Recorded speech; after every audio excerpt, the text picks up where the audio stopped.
these people on YouTube or wherever it might be, running around lime green Lambos.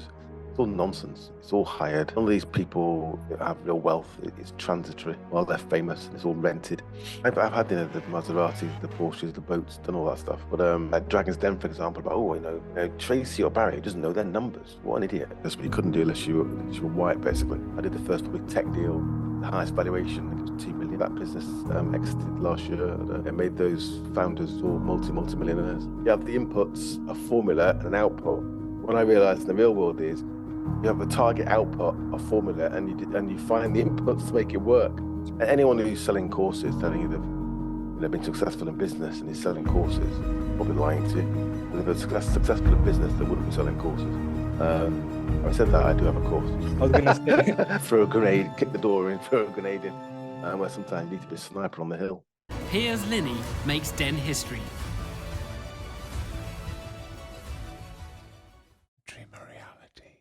Piers, thank you again for coming on. One of the things I wanted to start with is your upbringing. I've seen a few of your podcasts and conversations, and I know that mum is a nurse. Dad spoke probably 7-8 languages fluently as well. Yeah. How was your environment? How did it shape you? So my mum came from Barbados, proper Windrush generation in the early 60s. So she wanted to work in finance in Barbados, but you couldn't do unless you were white, basically, a white Bayesian. So she thought, forget this. And she came with my auntie and sister to the UK, Potteries and the Midlands, Stoke-on-Trent, trained as nurses. And then my mum became a nurse and a midwife. And when I was growing up, really, I remember more as a health visitor. She was both in Stoke-on-Trent originally until I was about 9 years old. And then after that, we moved up to the north in Lancashire. It was quite a small mill town, but with quite a few socioeconomic issues. So mum was kind of a local bastion of the local community. And then my dad, he was born in Manchester, a place called Cheetham Hill. And he was working class, very bright, so quite studious, academic. And he got a scholarship to the grammar school. Eventually went to Cambridge, actually, studied languages. And then he had a career in the sort of Stoke-on-Trent, the potteries and ceramics. And then he worked for a very large sort of conglomerate, running sort of a part of their export business. So my parents started off as kind of working class in a way, I suppose. Different to how you measure that in Barbados, because it was kind of agrarian economy then. Sure. There was no tourism then. And then I grew up in kind of a middle class family. Mum had a BMW, right? So I don't have this backstory of I grew up in utter hardship and dragged myself up my coattails. It wasn't like that. It was pretty comfortable, quite happy. And I was always interested in business and making money. And my first business was a paper round business. So when I grew up in Lancashire, I earned £5 a week doing a paper round. And if it snowed there, you couldn't see a car. So it was quite hard work at times. And I thought it's got to be a better way. To cut a very long story short, I ended up building my own paper round business by sort of flyering the local community. It's quite a long paper round, actually. And I bought the papers wholesale from the wholesalers. But they didn't deliver on Sundays in newsagents. So I delivered on Sundays instead. And I bought them wholesale, delivered them myself. And I made £4 20 quid for one morning's work. It's a lot more hard work, several hours, but it was 4 times the kind of 5 times actually in some cases. And what day it was, but 4 to 5 times the earnings. So I kind of learned there that if you find someone with an issue that you can solve for them, and you can do that in a way in which there's a margin, you can make some money, and with a lot of hard work. That was my kind of about. I found my 11 plus. I went to secondary modern school, which I had issues. But in a way, I kind of shone there rather than going to the grammar school. So I was quite good, but always been a good all-rounder. So good at sports, good at quite most subjects. But I had to do my A levels twice. I'm laughing. I did my A levels twice. But eventually, I kind of knuckled down at university and got a degree in law and accounting. And my mum and dad passed away sadly. But my mum still lives up there in the same mill town. So I spent quite a bit of time between London and the Northwest. What did you learn from your dad? Because it seems like learning so many languages. Do you have any pressure? I mean, what sort of advice did he give you? My dad was a fountain of knowledge. So he read, you know, books like that for fun, you know, like 2 or 3 a week. So I always had somebody I could turn to and sort of say, look, I've got a question. And you know, but it wasn't it'd be amazing on a pub quiz or any kind of quiz show. Probably not if it was about, you know, football, had no interest in that, or, you know, pop music, no interest in that either. But anything about the world at large, he was a fountain of knowledge. So he was always someone I sort of defer to, really. So I'm kind of my mum's sort of like, you know, Barbadian. She was quite entrepreneurial. She started her own business when she retired. My dad was more academic. So I kind of am a real mix of both of them, actually. So I'm kind of quite shoot from the hip, extrovert, if you want to call me that. But I kind of learned through being a lawyer and a banker, as I was a lawyer and a banker at Credit Suisse, to do the detail. So I've got that kind of technical capability, which is something I had to learn, really, because I'm much more sort of, you know, sales and shoot from the hip. You know, throw a grenade, kick the door in, throw a grenade in, where sometimes you need to be a sniper on the hill. Fine. Yeah, I've seen your history. I think, again, not a lot of people can say they're bankers. If I give you sort of a thick piece of paper, I presume you could probably read that and be quite technical as well. So that's interesting. But when Well, you're so 20, my stories at the time, as things have changed a bit, but at the time, going from a Milltown comprehensive, I went to Burnley College in Burnley, obviously, to, you know, city lawyer in Credit Suisse. I didn't realize at the time, because I was me being me, right, doing my thing. But years later, people said, like, you need to reflect on that and be a role model. And I was like, well, why? Well, look around you. And I realized that there aren't that many people, especially from Caribbean heritage, that had made that, you know, successfully, has navigated that journey. interesting. I mean, did that drive you? Because were you an outcast, would you say? Because, again, not a lot of No, people like you. no, I won't, not an outcast. That's probably the wrong word, but I was definitely a. Well, I mean, it's called. I'm on the Skies Diversity Inclusion Board, right? So I Mhm. learned a lot of the terminology. One of the ones that always sticks to me is covering. So you spend a lot of time pretending, covering who you really are, and Okay. pretending to be someone else. So I changed my accent. That was conscious. I I knew trying to get a job in the city that if I had like a, you know, a broad Lancashire accent, then I wouldn't be able to. People wouldn't take me seriously. That was my impression. Probably true, to be quite frank. So now the world's changed, but people are more accepting, which is good. But I spent a lot of time, I spent a lot of energy, expended a lot of energy, you know, trying to fit in. Um, Mm. but I fitted in, and I was pretty good at it. And you know, I ended up, you know, earning quite a lot of money when I was very young. There was one age, again, I read about a lot of the things that you wrote, and you mentioned, I think when you were sort of in your 20s, 22, 23, when you were studying, you were saying that you weren't necessarily, I think you're probably broke, you'd probably say. I've never been destitute. I've always been able to make money. Why do you think that? I There's didn't so have many parents people. that threw money. I didn't have a trust fund, anything like that. Yeah, But I yeah. always made money. You know, I put paper around it. At college, I sold Betterware, sold like a perfume, like similarly smelling perfume, that kind of thing. I did what did I also do? At law school, I was doing company formations. As a trainee solicitor, I was doing film finance. When I was a banker, I was, you know, set up a .com and a sort of a side hustle. I was always doing something along the way in the background that allowed me to make money, which gave me more options. That's what money does at the end of the day. Fine. As a 22-year-old, I'm trying to work my way up. And I think there's always a sentence saying being a jack of all trades but master of nothing. I feel like you're so good at a lot of things. How do you kind of Wow. separate that? How do you separate that balance? Yeah, good point you raised that actually. So you start off a jack of all. I was quite good at most things, right? Very fast learner. I'm never going to be particularly good at quantum mechanics, physics. It was deep maths, just bores the hell out of me. I tried to do maths A level. I love the stats. I could equate that to the real world, but pure maths, I had no interest at all. Just glazed over. I actually dropped out of the A level, and I did law at night. Hence why I sort of became a lawyer. Um, so you can be a jack of all trades and a master of barely none, might be one.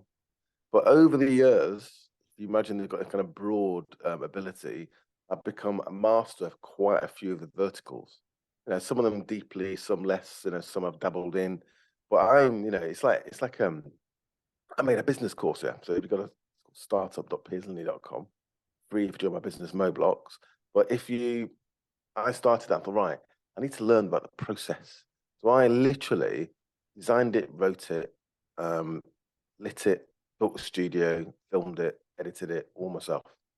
Not because I really had to, because getting someone in to do it, and this was like to COVID, it was all like it's difficult. I thought I want to do it myself because I'm going to learn how that process. So now, when I'm looking at video editing or talking to a video editor, and they're talking about Premiere Pro and what it takes to do something, I actually understand what they're talking about. So I'm kind of a fast learner, and I like to know how things are done, so that eventually, if I have to outsource or delegate, at least I can have a sensible conversation about it.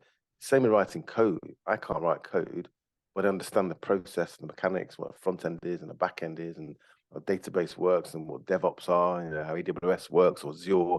I understand it all, and that helps you, I think, make better decisions. So I wouldn't worry about it when you're 22. Okay. But over time, you should have picked your battles. You try and become better and more. So you become a jack of lots of trades, master of quite a few. Interesting. Does it matter if I'm necessarily passionate, or sometimes does it just have to be something that I just need to know? For instance, if I'm not necessarily passionate about a certain subject, particularly within a business, would you still recommend sort of trying to learn it? I presume just YouTube it or read a book about it. Is that sort of the You thing? got to be careful with YouTube. So you've got to be careful with your sources of content to make sure that the person teaching you actually knows what they're talking about.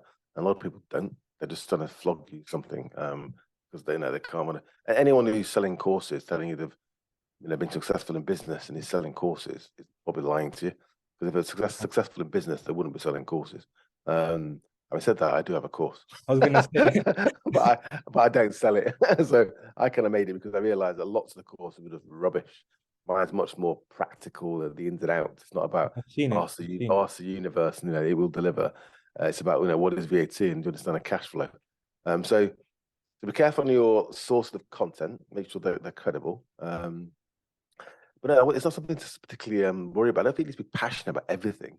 You just Yeah, got to have an interest in the process, because in a business, there's lots of things you need to know. You don't need to be good at all of them, because eventually, as your business grows, you can bring people in that are better than you at those particular have those abilities or experience or expertise.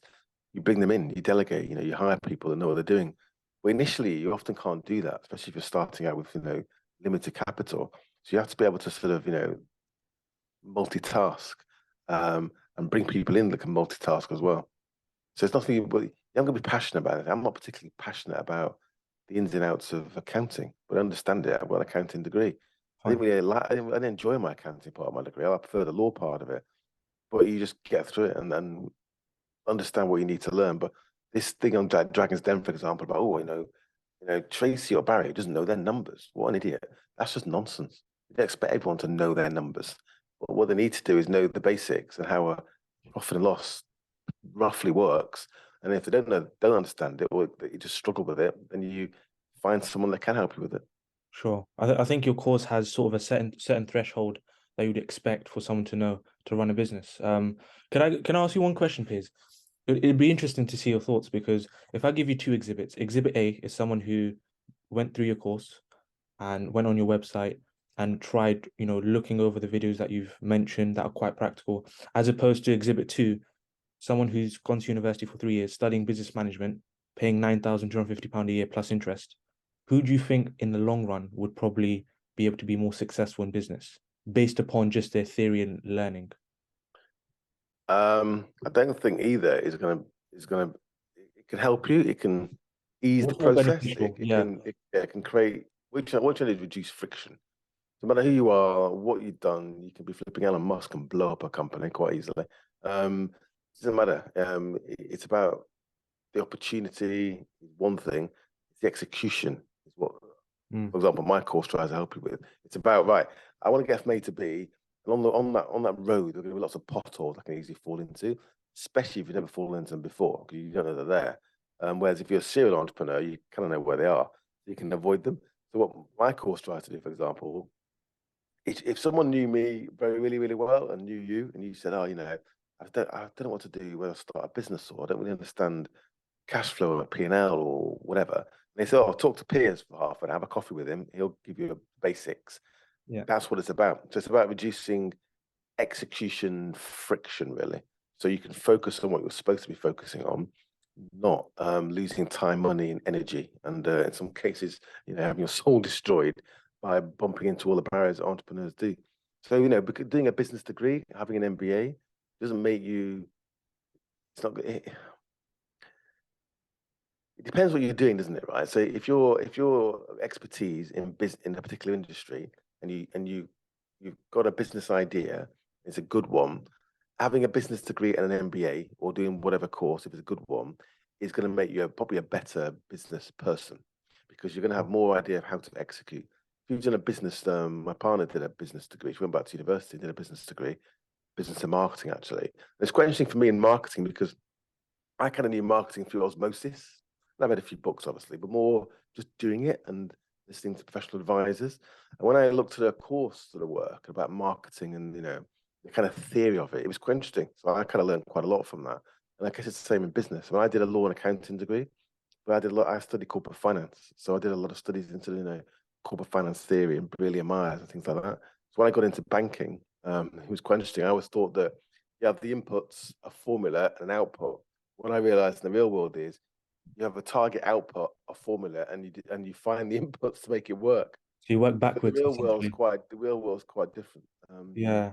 So it's worth doing, just making sure that it's the right content.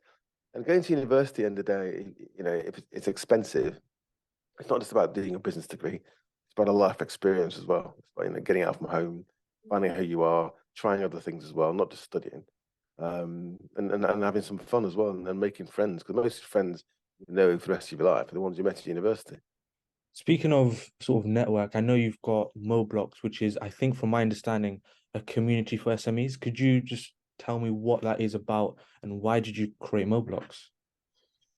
So I used to own the UK's largest mobile provider to businesses, and I was always quite surprised at how old-fashioned that business was.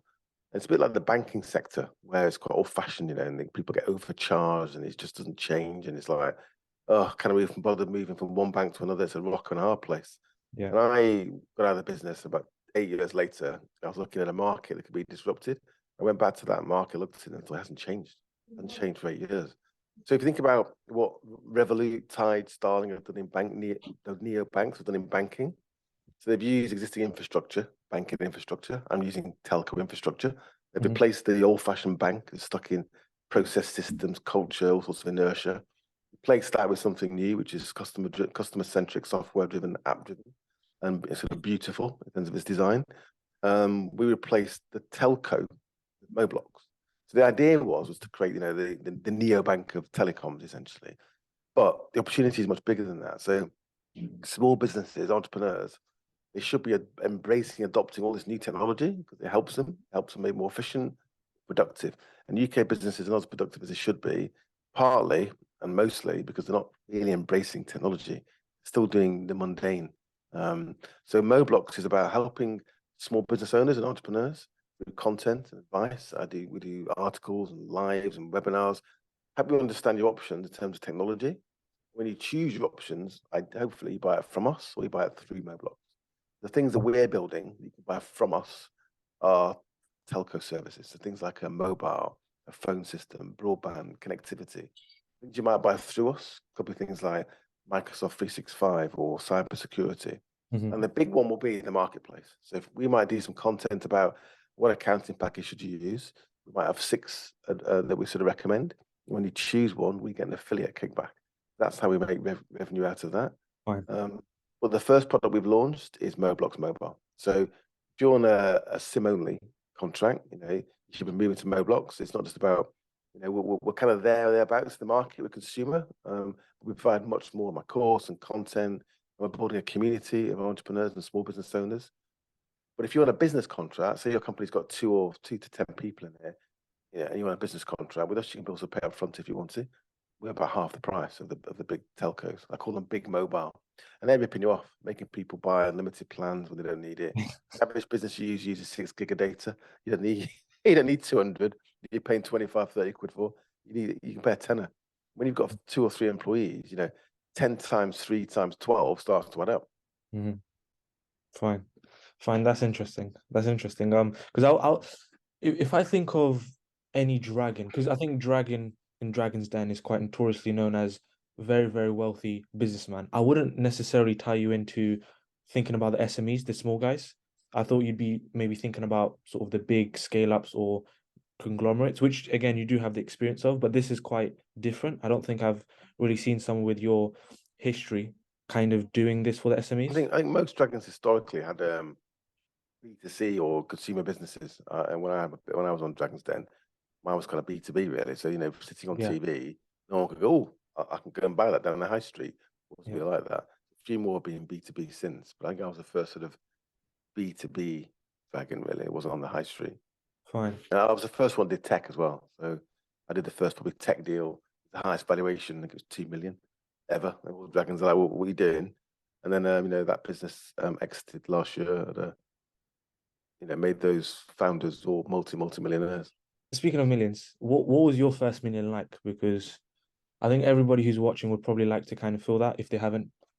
How was your first million? What was your reaction like? Did it feel kind of Well, yeah, so you have those unexpected? days where you look at your bank account and it's got millions of pounds in it, which is all very exciting. And you Okay. go and buy a few stupid things as you do.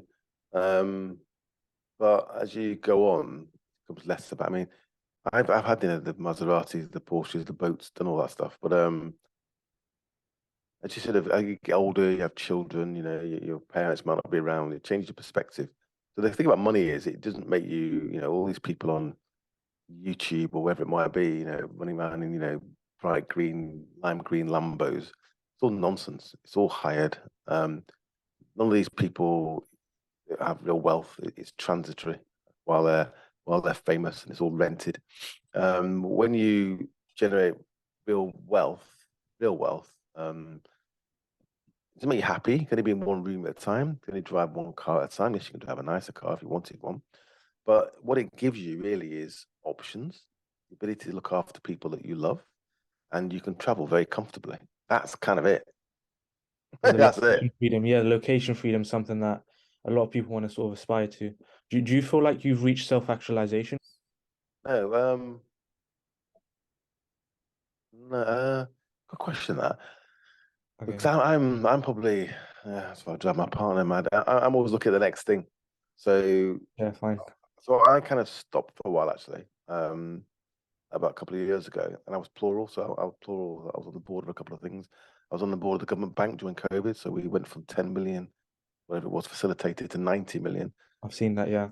Yeah, so I was on the board, which is fascinating to see that. A very difficult time for the economy. And on the diversity inclusion board of Sky, about to do another board, a very large automotive business, famous one that I can't tell you yet. And that's all fascinating, but I just got bored. And I thought, I want to build another business. Building a business, just because you've been on TV, it doesn't make it any easier. Hiring people, strategy, development, raising finance, it's just the same. It's got a zero on the end of it. So it's just as hard work. I kind of forgot how much hard work. So I'm back in the fray. It started Atherton Bikes last year, a couple of years ago, 3 years ago now, which is a carbon and 3D printed titanium mountain bike brand with the Athertons, who the sort of what they call them, the royal family of UK mountain biking. We've had like 4 World Cup podiums in the last season on those bikes. On the bikes, yeah. That's doing very, very well. And that was going back to your point about passion. That was a hobby of mine, but I haven't been on a bike. I can't remember how long now. It's ridiculous. I'm not a mountain bike, at least. I've had other bikes. So I do lots of different things. So I think with me, it's always going to be something else. But I think that after these ventures, I'll probably invest and maybe help people start things. Probably not start something from scratch because it is hard work. My background's kind of M&A. A lot of businesses I bought and built and exited as well. Could I ask what M&A is? Sorry, I don't know. Sorry, mergers and acquisitions. Okay, fine. Yeah, so it's buying companies and then building them or consolidating them, whatever it might be, and then selling it eventually to create value. Fine. So I don't know if I'm at the top of Maslow's hierarchy. Yeah, have you reached it? Yeah. Probably not yet. No, I probably kind of bounce up and down along the top, the top If 2 you're layers. not there, Piers, then yeah, then we're everyone watching is far off. Don't worry about that. I don't really think that deeply about stuff, to be frank. I don't sit there worrying about that kind of thing, reading books about it. I just get on with it. Fine, fine. One of the things I wanted to ask you just before we end off is just about Dragon's Den. I know you were the Secret Millionaire. You also interviewed sort of on news rounds, and I don't know where the confidence comes from, but if I had to pitch you an idea, let's say I have a great idea, what are probably three things that you find a lot of entrepreneurs get wrong in the pitching process? So if you were very early, like Dragon's Den, a lot of them are. Some are more established, but if it's a very early, like it's You kind define of early because there's also well, pre-revenue, there's concept stage. Like, what would be too early for you? very early. It's kind of like before you've started the business. You haven't got a product yet. It's an idea. It's a concept. It's an MVP, a minimum viable product. It's a prototype. What I'm saying, you haven't got revenue essentially. But early typically means pre-revenue. Once you've got revenue, you've obviously done something. Now, whether that revenue generates a margin is a different point. But early normally is it's a plan. So what people are investing at that point is you. So you need to tell a story about the business and the opportunity and how you intend to go after it and get to market. But you also need to tell a story about yourself, about who you are, what makes you tick, and why you're the person to back. And if this thing doesn't quite go to plan, or you need to pivot, or it doesn't work out, have you got the strength of character and the ability to try and navigate those choppy waters and hopefully generate a return? Because whatever you think your business is at the outset, by the time you built it and sold it potentially, it'd be quite a different animal in most cases. So they're really looking at you. Now, if you look at the other end of the spectrum, if you look like a utility company, right, and you're looking at acquiring a utility company, investing in one, the whole management team, the whole board could disappear in some horrible shipping incidents and boating accident, and it wouldn't really matter. You could place them, the business will carry on because you've got fixed contracts. You understand the regulatory environment. At the other end of the spectrum with startups, it's very different. That founder, all those co-founders are really, really important. And as you move along over time, as the business grows, what you'll find is that the team, even the founders and the co-founders, might be the people to really grow the business. I mean, I think personally, if I kind of try to summarize myself, is that I'm quite good at about ship in a harbor, right? I can visualize it. I can idea how I want it to look and feel and experience, and I can even help hire the crew, and I can get it built, right? I can probably take it out to the harbor wall and just make sure it all works, and it's got its first customers on it. I'm not the person to sail across the Atlantic. I'd just get bored. So I would pass on the baton to someone else who's a proper operator, a real captain, that's quite happy to spend 3 weeks at the helm sailing across the Atlantic. That's not me. Fine. There's a different I thought. hope that metaphor works. I think it did, but yeah, you get the idea. Yeah, it's definitely interesting because I know you spoke to a lot of good like high value entrepreneurs, and from my point of view as someone in their 20s, I'm trying to find out what sort of how they work and. Well, most people, right? Listen, so most podcasts I do, people are a bit older than you actually, but everyone's in a mad rush, right? I get You're that. 22, you want to be 30 and have a flipping lime green Lambo. Everyone's in a mad rush, and you've got to get over that because it doesn't unless you're lucky, or and you bought crypto at the right time and got out on the right day, literally. Unless you're lucky, and luck can be a big part of making money and building businesses. Timing can be everything. There are lots of internet 1.0 companies where the business has failed, but internet 2.0, the same business model resurfaced as our multi-billion pound businesses. So timing can be absolutely everything, by the way. But there's no point being in a mad rush. It's a process, it takes time. If you start a business, you want it to be successful or something you can probably sell, you are looking at a decade, typically. That's how long it's going to take. And I will say that don't try and build a business just to flog it, to make some money. You've got to build a business somebody wants to buy. So you're focusing on the business, the product, the customers. And if you're delighting your customers, you're going to build a stronger business. And over time, you can generate wealth from that in different ways, dividends or selling it or selling parts of it or bringing in investment or lots of different ways you can do that. But focus on building in an amazing business. That and wealth will come with it. What you will lose along the way is time. because I get asked all the time about, I want to build a fantastic business, get my work-life balance right, and do a bit of yoga and meditate. I'm like, it's not happening. There's no such thing as a work-life balance when you're trying to build most businesses. Some people might find that equilibrium, most don't. So it's you're kind of doing a deal with the devil in many ways, where you're gonna have to put your life and soul into it, and you will miss some of your children's Christmas carols, sadly, just because you don't want to go, you just can't get there for some reason. But at the other end, if it goes well, you have that comfort, the ability to look after people that matter to you, and to travel comfortably. That's it. Is it worth it? Yeah, no, it is, because that's what it's about. But it's me. It's more about the process. It's not really about making money. It was about making. When I was younger, it still is, right? Because I've got stakeholders who want me to make money. It's about making money at the end of the day, crystal clear. But it's the process that's fascinating about building a business. And if that doesn't interest you, you shouldn't do it. About building a business, understanding customers, talking to them. What do they want? Why did your idea not quite work for them? What do you need to change? And if I change it, what's it gonna? And the beauty now of the age in which we now live is that the data's there. When I started out, you didn't have data, internet, you didn't have all this ability to track, user journeys and look at, how websites, it was just kind of starting really. Now you've got the data to make, really fine-tuned decisions about your product and your business, which never happened before. So you've got to be quite into the data these days. If that's something that makes you glaze over, you've got to find someone who is. So it's a great time to start businesses, because you don't need a huge amount of fixed cost anymore. It's a lot of it's variable costs. So when I started, you had to have an office and another kit and a server and a room and a hardware and an air conditioning unit, right?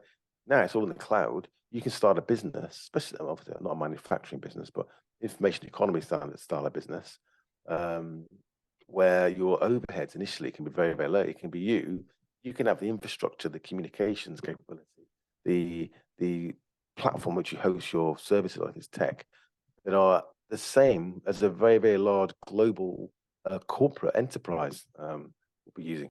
And that's fascinating. So key is just to have the idea, try it, keep it as cheap as possible, MVP, prototype, whatever you call it, talk to your customers, find out whether it's going to fly, and if not, kill it and move on to the next one. To sort of navigate it. Again, I'm rushing, and I think Everyone's in a rush. So your yeah, first, I know. You're right. You're right. first business, right? It's good. That's it. This is it. I've got an idea. It's amazing, and I'm going to be a billionaire and buy an island. This is it. Boom. Rarely the case. It might be your second or third business actually that really works out. Or it might be the one you started. You're going down a road. It could fly, but obviously you go down the road often. You think, oh, hang on a minute, and you pivot or you see another opportunity. But unless you're on the pitch kicking the ball around, not that I'm a football fan, by the way, you're not going to score goals. That's my view. Yeah, no, I get that. And that's the process. It's just getting out there and trying it. And my view is that there's a business, like there's the book in everybody, there's a business in everybody. Everyone should try at some point to start a business. Even if you've got a job and it's a side hustle, I hate that phrase, but side business, you should at least try it, because you're going to learn something about the world and yourself. Sure. And if it works out, you may be able to step into that, full time, or started it intending to always be full time. But it can be hard work, can be lonely, and that's why I started business like Moblox, where you want people to sort of come together. And my expertise, my experience, my interests, I've kind of rolled into a business now, helping people like yourself or people who are been running a small business for many, many years, is help them be more successful, help them generate more income, reduce their costs, and leverage technology and save money, especially in these difficult times.